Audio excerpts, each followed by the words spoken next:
So I want to go for a moment to our education system. So, I'm a part-time teacher now, but I was teaching for a long time, full-time at primary school, 9, 10, 11 years old. And all what is happening right now in the work field. I mean, it also started somewhere, and I believe it started definitely in the education system. Back when I was at school in the 90s, there was an education system thought in the 18th century, early 19th century, about we go to school, we get standardized tests, get grades, go to any college, maybe famous college in the States, and start working for a company, get into these meetings, maybe unnecessary meetings, and maybe one day, we might be in charge and leads. So we don't really educate people on solving interesting problems, on to lead, no matter the age or experience. Why don't we do that? Why that doesn't the schooling system? I wouldn't really say education, even though I am part of it. And how should we educate children at school to solve interesting problems? It means so much to me that you have spent the time and really gone deep into my work, and that you're a teacher and that you care so much. So thank you, Özlem.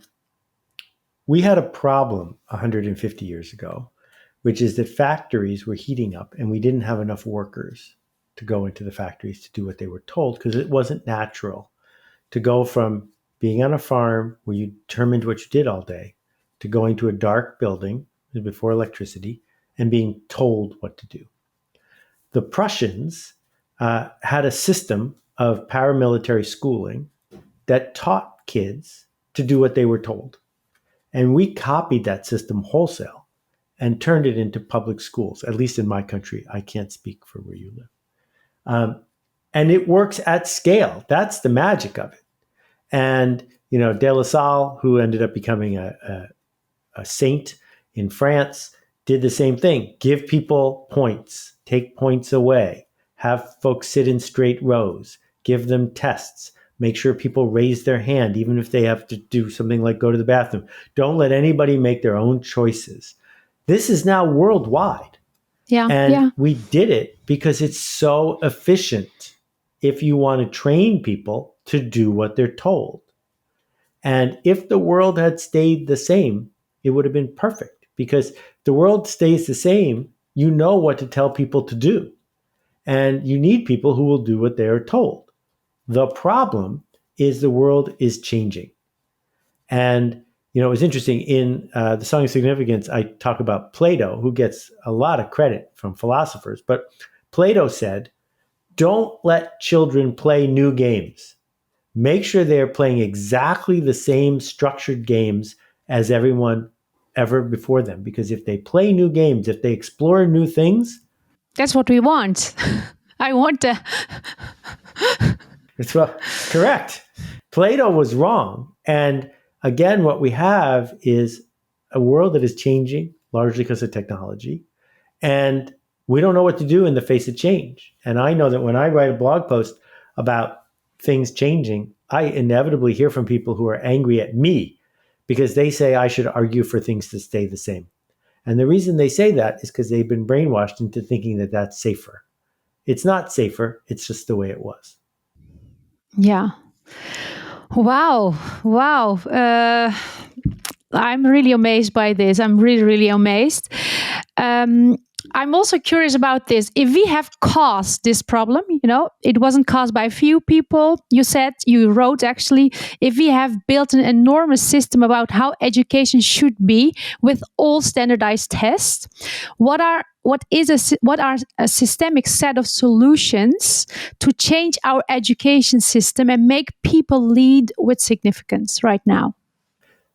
So what kind of person becomes a teacher, right? I don't think it's somebody who wants a command and control system in place. I think they want to educate folks. I think they want to create the conditions for kids to become better than they were yesterday. So the whole idea of curriculum and tests and homework, and it's all built around compliance. What teachers are capable of doing is actually teaching if we just get out of the way and let them do it. If we can create a classroom where kids look at each other, work with each other, coordinate with each other, build something, solve interesting problems, kids can do this. I have been an informal teacher since 1977, and I have seen what happens if you give the kid the confidence to do what they hope that they will be able to do. And so I'm pro teacher. I'm anti bureaucrat. And I think what we need to figure out how to do is get enrollment from parents, from teachers, and from kids to say, this class, we're going over there. And if you don't want to go over there, don't come. In the US, there's something called the Thayer method of learning, which is every student is responsible for their own preparation.